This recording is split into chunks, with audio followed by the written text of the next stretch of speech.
નમસ્તે મિત્રો, કેમ છો બધા? મજામાં ને? દર વર્ષની જેમ આ વર્ષે પણ શિક્ષક દિનની ઉજવણી થઈ રહી છે. હાલમાં કોરોનાની મહામારીને કારણે આ વર્ષે ડિજિટલ માધ્યમ દ્વારા આપણે શિક્ષક દિનની ઉજવણી કરશું. હું હંસોરા સોનલ આજે તમને હિન્દી વિષય ભણાવીશ. પદ્ય 9. ચંપા કાલે કાલે અછર નહીં ચિહ્નતી. कवि त्रिलोचन, जन्म 1917, मृत्यु 2007। प्रगतिशील काव्य धारा के कवि त्रिलोचन का जन्म कटघरा चिरानी पट्टी जिला सुल्तानपुर उत्तर प्रदेश में हुआ था। उनका मूल नाम वासुदेव सिंह था। उन्होंने काशी विश्वविद्यालय AMS की एवं लाहौरा के संस्कृत की डिग्री प्राप्त की थी। उन्होंने उर्दू हिंदी कोश का संपादन किया था। गुलाब और बुलबुल उस जनपद का कवि हूँ और उन्हें साहित्य अकादमी पुरस्कार, सल का सम्मान आदि मैथिक शिलिप सलन गुप्त सम्मान आदि के सम्मानित किया गया है। यह संकलित कविता चंपा काले काले अक्षर नहीं चिन्हती में गांव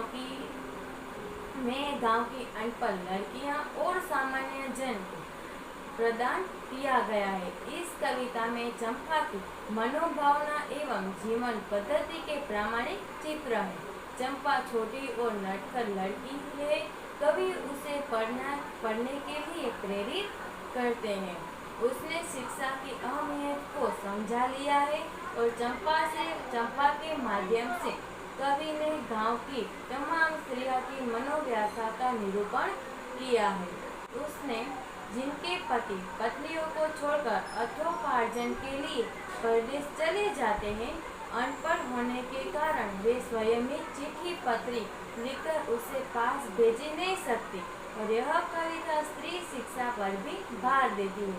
चंपा सिर्फ चंपा नहीं है, यह आज की समग्र ग्रामीण नारी चेतना का प्रतीक है। इस कविता में जिन स्त्रियों की पति परदेश गए हैं, वे अनपढ़ होने के कारण उन्हें पत्र भेजे नहीं पाती है। चंपा की भी ऐसी स्थिति दर्शाई गई है। इसके द्वारा कवि स्त्री शिक्षा का उपदेश देते हैं। चंपा काले काले अक्षर नहीं चिन्हती। चंपा काले काले अक्षर नहीं चिन्हती। मैं जब पढ़ने लगता हूँ वह आ जाती है। खड़ी खड़ी चुपा चुप सुना करती है। उसे बड़ा अचरज होता है, इन काले चिन्हों से कैसे ये सब स्वर निकला करते हैं।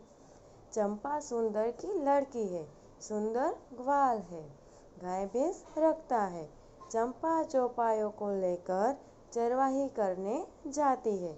चंपा अच्छी है, चंचल है और नटखट भी है। कभी कभी उद्यम करती है, कभी कभी वह कलम छिपा देती है। जैसे तैसे उसे ढूंढकर जब लाता हूँ पाता हूँ, अब कागज गायब और परेशान फिर हो जाता हूँ। चंपा कहती है, तुम कागज ही गोदा करते हो दिन भर, यह क्या काम बहुत अच्छा है। यह सुनकर मैं हंस देता हूँ, फिर चंपा चुप हो जाती है। उस दिन चंपा आई। मैंने कहा कि चंपा तुम भी पढ़ लो, हारे गाड़े काम सरेगा। गांधी बाबा की इच्छा है सब जन पढ़ना लिखना सीखे। चंपा ने यह कहा कि मैं तो नहीं पढ़ूंगी। तुम तो कहते थे गांधी बाबा अच्छे हैं, वे पढ़ने लिखने की कैसे बात कहेंगे। मैं तो नहीं पढ़ूंगी। मैंने कहा कि चंपा पढ़ लेना अच्छा है, ब्याह तुम्हारा होगा, तुम्हें गऊ जाओगे और कुछ दिन बालम संग साथ रह चला जाएगा। जब कलकत्ता, बड़ी दूर है वह कलकत्ता, कैसे उसे संदेशा दोगी, कैसे उसे पत्र पढ़ोगी। चंपा पढ़ लेना अच्छा है। चंपा बोली, तुम कितने झूठे हो, देखा, हाय राम, तू पढ़ लेकर इतने झूठे हो। मैं तो ब्याह ही कभी नहीं करूँगी और कहीं जो ब्याह हो गया तो मैं अपने बालम को संग साथ रखूँगी, कलकत्ता में कभी न जाने दूँगी। कलकत्ता पे वज्र गिरे। चंपा काले काले अक्षर नहीं चिन्हती, मैं जब पढ़ने लगता हूँ वह आ जाती है, खड़ी खड़ी चुपाचुप सुना करती है। चंपा काले काले अक्षर को पहचान नहीं पाती है और जब कभी पढ़ने बेचते हैं तब वहाँ आकर खड़ी खड़ी चुपाचुप सुना करती है। उसे बड़ा अचरज होता है, इन्हें काले चिन्हों से किसे ये सब स्वर निकला करते हैं और उसे बहुत आश्चर्य होता है। और वह सोचती है कि ये किताबों के चिन्हों से काले स्वर किसे निकला करते हैं जब कभी पढ़ते हैं। चंपा सुंदर की लड़की है, सुंदर ग्वाल है, गाय भैंस रखता है। चंपा चौपायों को लेकर चरवाही करने जाती है। चंपा एक सुंदर की बेटी है, वो सुंदर एक ग्वाल है, उसके पास गाय भैंस भी है। चंपा चौपायों को लेकर वो चरवाने भी जाती है। चंपा एक अच्छी, चंचल और नटखट भी है। कभी कभी उद्यम करती है, कभी कभी वह कलम छिपा देती है। जैसे तैसे उसे ढूंढकर जब लाता हूँ पाता हूँ, जब कागज गायब और परेशान फिर हो जाता हूँ। और कभी कभी चंपा उद्यम कर बैठती है, तब कभी की कलम को भी छिपा देती है और जैसे तैसे कर कभी कलम को ढूंढ लाते हैं, तब कागज भी गायब हो जाता है और कभी परेशान हो जाता है। चंपा कहती है, तुम कागज को गोद भी कर सकते हो दिन भर, यह बहुत अच्छा है। यह सुनकर मैं हंस देता हूँ और चंपा कवि से कहती है, तुम पूरा दिन कागज पे लिखा करते हो, वो तुम्हारी नजर में क्या अच्छा है। यह सुनकर कवि हंस देते हैं और चंपा चुप हो जाती है।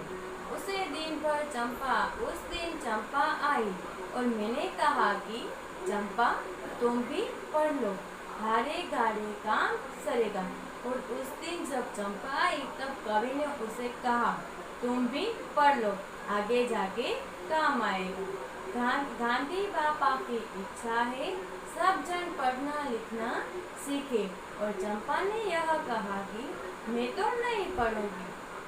महात्मा गांधी की इच्छा है कि सभी जन पढ़े लिखे और आगे जाके सीख ले। चंपा ने यह कहा कि मैं तो नहीं पढ़ने वाली। चंपा ने कहा कवि से, मैं तो नहीं पढ़ने वाली। तुम तो करते थे कि गांधी बाबा अच्छे हैं, वे पढ़ने लिखने की कैसे बात करेंगे, मैं तो नहीं पढ़ूंगी। चंपा कवि से कहती, महात्मा गांधी तो अच्छे हैं, वो पढ़ने लिखने की बात कैसे करेंगे, मैं तो नहीं पढ़ने वाली। मैंने कहा कि चंपा पढ़ लेना अच्छा है, ब्याह तुम्हारा होगा, तुम गाँव जाओगी। और कवि ने कहा चंपा से, तुम पढ़ लो, अच्छा है, तुम्हारा ब्याह होगा, तुम्हें ससुराल जाना होगा। उस दिन बालम संग साथ रहे, चला जाए जब कलकत्ता, बड़ी दूर से यह कलकत्ता कैसे उसे संदेशा दोगी। और जब तुम्हारा पति कलकत्ता चला जाएगा तब उसे कैसे संदेशा दोगी, उसे कैसे पत्र पढ़ोगी, उसका कैसे संदेशा दोगी। चंपा पढ़ ले, वह अच्छा है। और चंपा कवि से कहते हैं, तुम पढ़ लो। चंपा बोली, तुम कितने झूठे हो, देखो हाय राम, तुम पढ़ लिख कर इतना झूठ हो, मैं तो ब्याह ही नहीं करने वाली। कवि चंपा को कहते हैं, तुम कितने झूठे हो, देखो तो सही, पढ़ लिख कर भी इतना झूठ बोलते हो, मैं तो ब्याह ही नहीं करने वाली। और कब ब्याह हो गया तो मैं अपने बालम को संग साथ रखूंगी। चंपा कवि से कहती है कि मेरा जब ब्याह हुआ तो मैं अपने पति को अपने संग ही रखूंगी, कलकत्ता में कभी न जाने दूंगी, कलकत्ता पर वज्र गिरे। और मैं अपने पति को अपने संग रखूंगी और कलकत्ता में नहीं जाने दूंगी, कलकत्ता पर वज्र गिरे। नमस्ते मित्रों।